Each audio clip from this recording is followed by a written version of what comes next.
Hi, I'm Sara Gonzales. Welcome to the news and why it matters. We have a special guest back on the show today, Mr. Chad Prather. I don't even feel like a special guest anymore. I feel like a regular. Like, I don't even know why I'm here, but I'm here. A regular like guest. I won't leave. Yeah, like herpes. But I show up more than once a month. All right, Stu, what's the top story?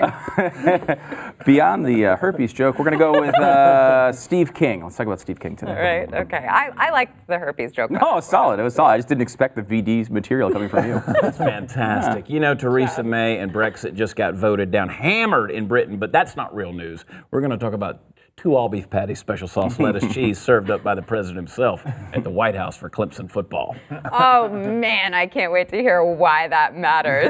Jason. According to Procter & Gamble, 75% of this table is evil, awful, and whatever other adjective you want to throw in there, just because, you know, our agenda, basically.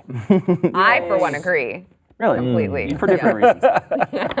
All right, before we get into that, I want to thank our sponsor, American Finance. So I feel like getting a loan, when you go and you talk to people about that, the best way to do it is probably to deal with someone who works on commission and is in it for the money and not for you, right? Yeah, no, I'm going to go in the other direction here. I mean, this is we kind of argue on the show a little bit. I'm going to take the other side of that one and say maybe contrarian over here. Okay. Maybe salaried employees that don't care whether they sell you a loan or not is a good way to go. I actually dealt with American Finance when I bought my house, and they were great. They walked me through a million different options, and they really know their stuff. They're experts at this.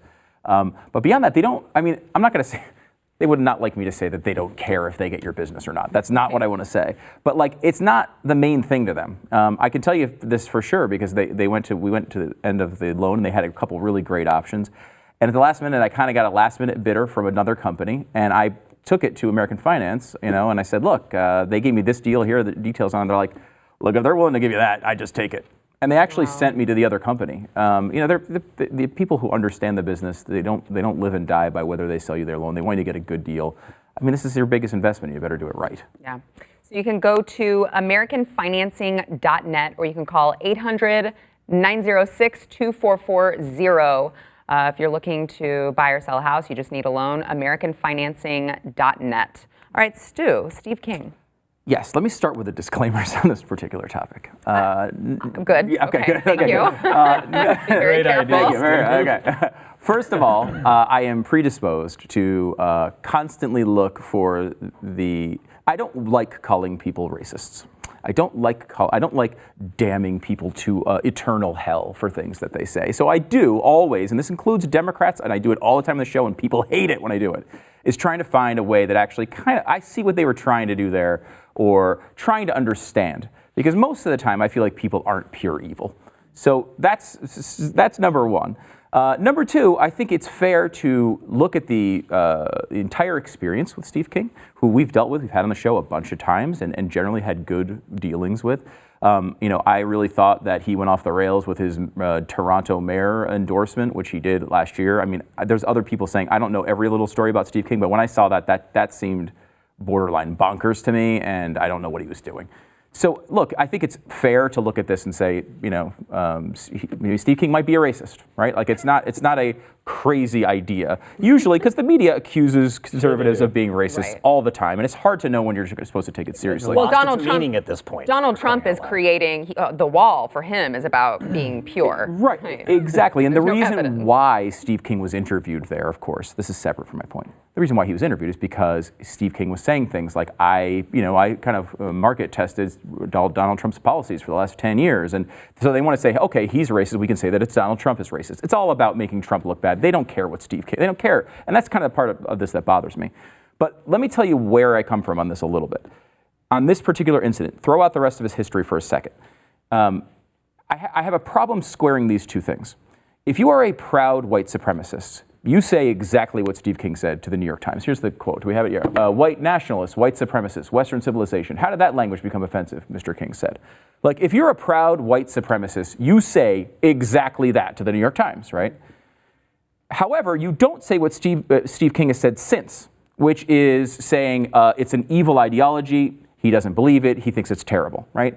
Richard Spencer is a proud white supremacist, and he goes to the New York Times and he says, I like white people a lot more than other races. And then he comes, afterwards, the whole, it blows up, and they go back to Richard Spencer and he says, I still like white people a lot more than the other races. Like, that's who he is. Yeah. On the other hand, if you're a person who is out there saying that white supremacy is a really, really, really bad thing, you're kind of left with believing that Steve King is a closet racist that sees the firestorm coming and then basically comes up with a BS excuse and saying that he now thinks the ideology is evil. That's kind of where you have to be on this story, right? Yeah. Which is an understandable place to be, frankly, by the way it's come down. However, Steve King is a congressman. He has been a conservative who has been bashed by the media for years and years and years and years. Are we to believe that Steve King just blurted out and didn't realize it would be offensive to a New York Times reporter that white supremacy is not bad, white supremacy shouldn't be offensive? Like, that didn't add up to me. And that's kind of where I started with this, because why would he do that? Now, if it was a hidden tape, a leaked video, an email that came out from someone who leaked it, that explanation makes sense. But it does not make sense that Steve King, in a 56-minute interview, in the middle of it, just says, oh yeah, and by the way, white supremacy should not be offensive to Americans. Like, that just doesn't make sense. He's not that dumb to think that he could say that and get away with it. Did you read the entire article? Yeah. So was that along grouped with a bunch of other quotes that sounded iffy? This is kind of where I want to go with this, because my big problem, can we wrap the original quote one more time? My big problem with this is the context doesn't make any sense. You don't start a sentence or a thought with the words white supremacist or white nationalist, white supremacist, Western civilization. It doesn't make sense without the context of what was before it. He wouldn't just start what was the question leading into it. What was he talking about leading into it? Right. And nowhere can I find a transcript of what he was saying beforehand. So as I was looking at that, it really kind of winds up being a bit of punctuation here. And this is King's defense. Now, whether you believe this or not, this is his defense. I've kind of summarized it here. He's made a couple of speeches about it. But this is the exact same quote, except with the comma after supremacist being a period. Mm-hmm. So if you look at it this way, he's talking separately about white nationalists and white supremacists. His explanation was that he was talking about a tweet he was accused of. And what he was saying was, I hate how everyone's calling everybody Nazis. I hate how everyone's calling everybody white supremacists. I hate how everyone's calling everybody white nationalists. Period. Now, Western civilization, when did that language become offensive, right? Like, so there's no tape of this. We are just taking the New York Times word for it, and he may very well be honest, the reporter, but grouping all those terms together is a big problem. And when you look at this, and he's saying, I was just talking about Western civilization, look at the next line of the quote that is in the New York Times. Why did I sit in classes teaching me about the merits of our history and our civilization? Well, you don't sit in classes hearing about the merits of white nationalism. You don't sit in a class hearing about the merits of white supremacism.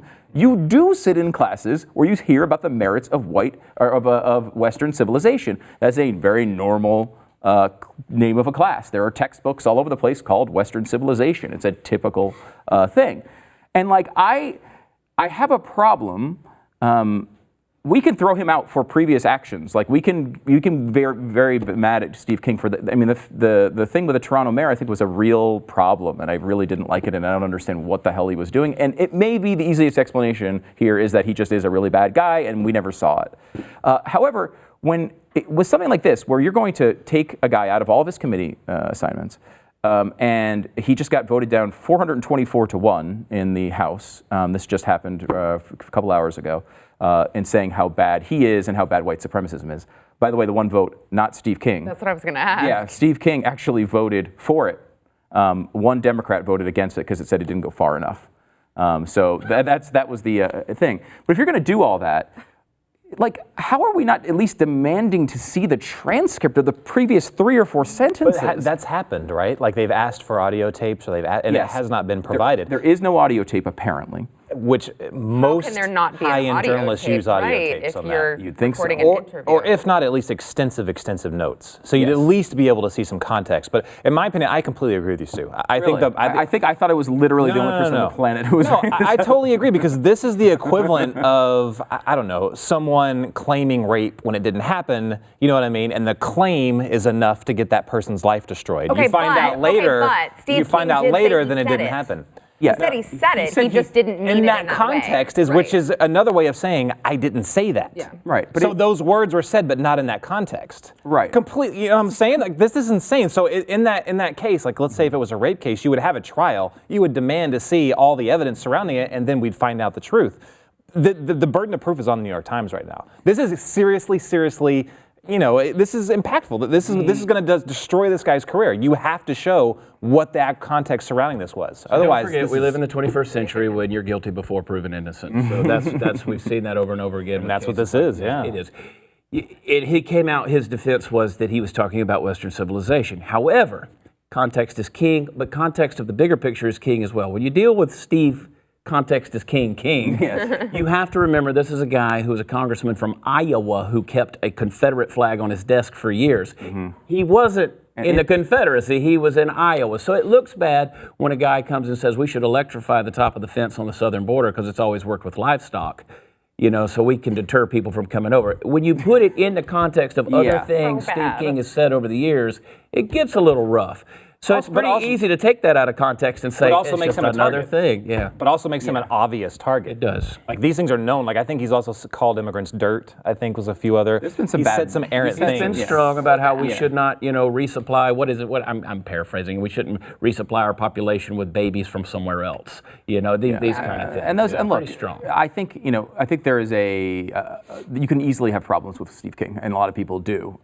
However, when there's an incident like this, I would definitely not be arguing like, oh, this guy's innocent. I like that. I would just I feel weird that we're not even asking for the additional information. Can't we get like a few more sentences out of it? Punctuation bothers me. Yeah. The comma, period, and then we're on to Western civilization, and then I would like to see the context. And we've seen far too many times, whether it's from Media Matters or who else knows. But that's what they do. They take things out of context, even though they may say some things that are very, very awful. They may be very, very bad people. They obviously don't like them, but they'll see something, take something out of context, and pounce. Yeah. And even if we don't agree with Steve King as a person and things he said, we have to set the standard now. Like, we have to make sure it's firm, even on people we don't agree with, you know, or don't necessarily admire or whatever. Agree with that. The standard has to be set and firm. There's got to be absolute proof. Go ahead, sorry. Yeah, I would also say if you are a reporter and you want people to believe what you're saying, you probably make sure that you still have audio or some sort of hard evidence to back up what you're going to give to the American public. I mean, that in itself, I am predisposed to not believe Steve King's all of a sudden backtrack in defense, but the fact that no audio can be provided makes it suspect to me. And I think that's fair. I will say I don't think it was a backtrack. I think it was exactly what he said from the beginning. I don't think he, I just, you brought up a great point that if you're a reporter, you should have these things and they should be readily available. And when people ask you, you should provide them. Has anyone asked? That's kind of my biggest problem with this is like, it doesn't even seem like anyone is even attempting to figure out if what he's saying is true. Yeah. And like, Those claim condemnation. Yeah. That's like without anything else. The body of evidence here, as you point out, is, I think, fair and to lead you down this direction. I brought up the Toronto mayor one. That was the one that really bothered me. Sometimes I think people, when they're trying to be loudmouths and get attention, say things that go over the line at times, and that doesn't always mean that they're the worst people in the world. The Toronto mayor thing was like, this is a person who was like seemingly overtly racist or white nationalist or something, and he endorsing her for mayor was particularly awful. And he's also endorsed a lot of anti-immigration folks in Europe. So and that's again scary to me. Some of that stuff is like, again, like there's some things that I certainly agree with those groups on illegal immigration probably, and I agree with Steve on that. Thinking about some random candidate in Denmark. That's weird, and those are bad movements. It's a strange context. So I'm with you on that. There are a lot of real questions. I just feel like we go to that point where we don't actually ask the additional questions because it's easy. Like, I mean, everybody's against this guy right now, and it's hard to kind of say, like, hey, can we get just a little bit more information? Can I get a couple of sentences from you, Mr. Reporter? And it's also an interesting reaction, or maybe overstep, or just, I don't know, maybe they're going a little bit too far from the GOP side, because I think they're so overly willing to shed that label. Yeah, and they came out so strong today, and they also want to put themselves on a higher, pedestal than the Democrats. Because they've seen people like Maxine Waters say some really awful things, or hang out with known anti-Semites, Louis Farrakhan, and go to MSNBC. This conversation isn't even happening. Doesn't happen. Doesn't even happen in there. Don't forget the left needs the GOP to be racist, though. They do. Need them to be. It's their entire platform. Yeah. Conversations you will only hear on The Blaze. Back in a minute with, what did we say? Oh, we're talking Big Mac. Big Mac?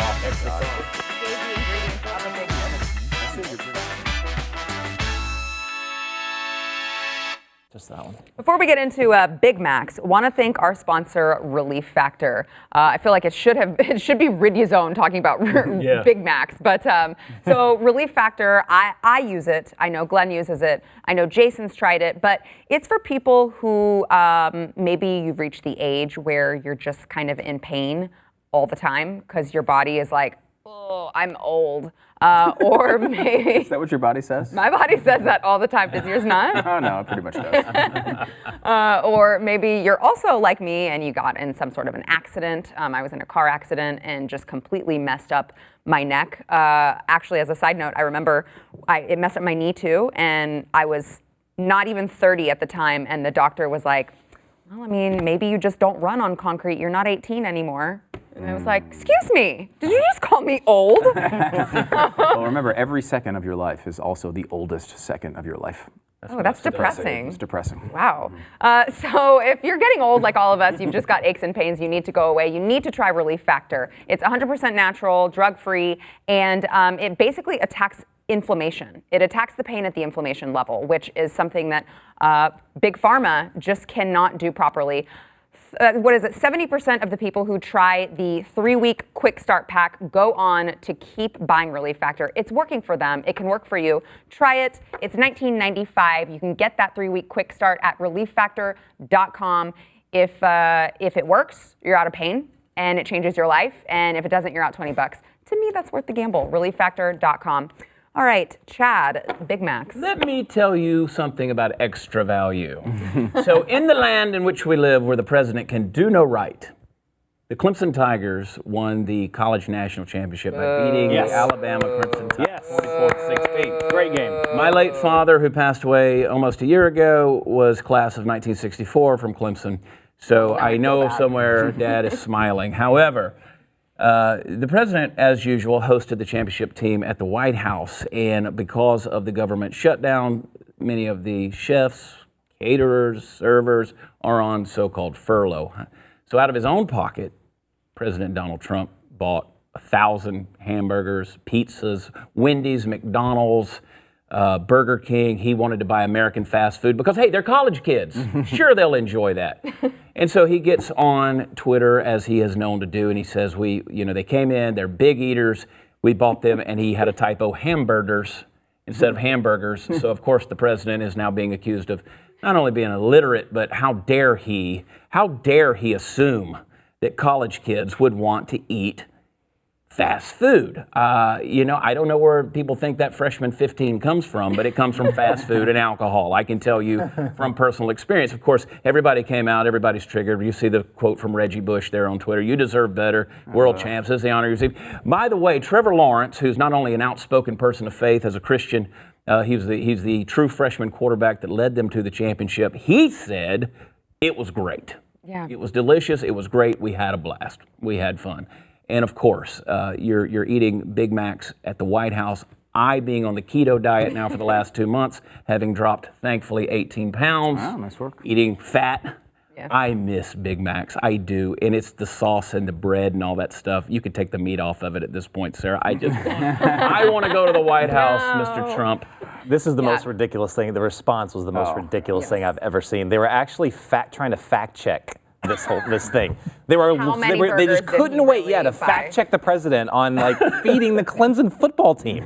Remember when he did his last address? I don't ever remember his address from the Oval Office. Yeah. It was that same type of thing. I've never seen them do a response after an Oval Office address. Yeah. Maybe that's happened before. It's not I've State never of the seen Union. That. Right. No, it's not State of the Union. A response, a rebuttal to that, and then instantly there was already fact checking going on from his Oval Office speech. It's insane. They just can't wait to do this. Thinking if you're a college college kid, you're just excited that you get to go to the White House. That's what it's and all meet the about, not the President of food. the United Yeah. States. I would be much more excited about the fast food than the White House. You but, are the only one probably at the table. Is it true? Is it true? It's awesome. I mean, look, I love fast food, obviously, as you see by looking at me. But this was like somewhere Michelle Obama was crying. Like, this is like the saddest moment of her life. I have not thought about that. I mean, this is a change in our country.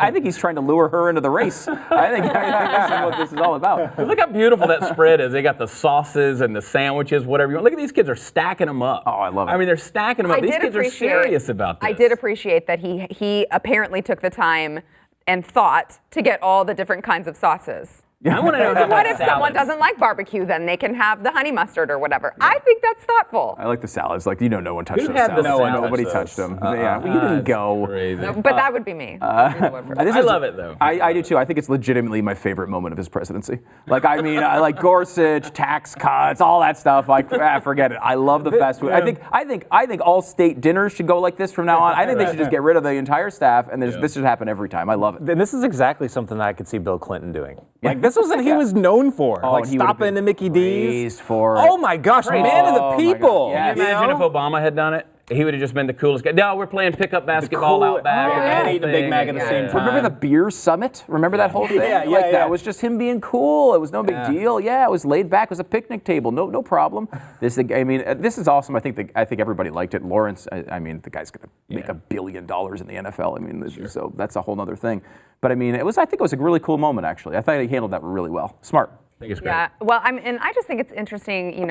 Jason, you mentioned the media handling it and how they came out and they were trying to fact check him.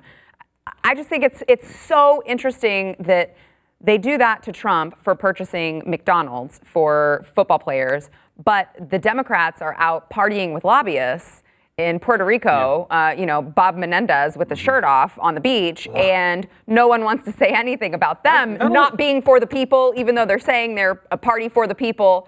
And Trump is like, I'm your everyday guy. I'm going to get McDonald's. Let's have a blast. And no one says anything. But if you call it a party retreat, that makes it okay. Because literally the exact day after that, they had another retreat in Hawaii during the worst fire in their state's history. Yeah. That's not a retreat. That's calling hiding from your constituents when things are going really bad. Yeah, That's what it's called. It's very clear that they're not actually a party. Thinking for of the Bob people. without a shirt on just made me lose my appetite.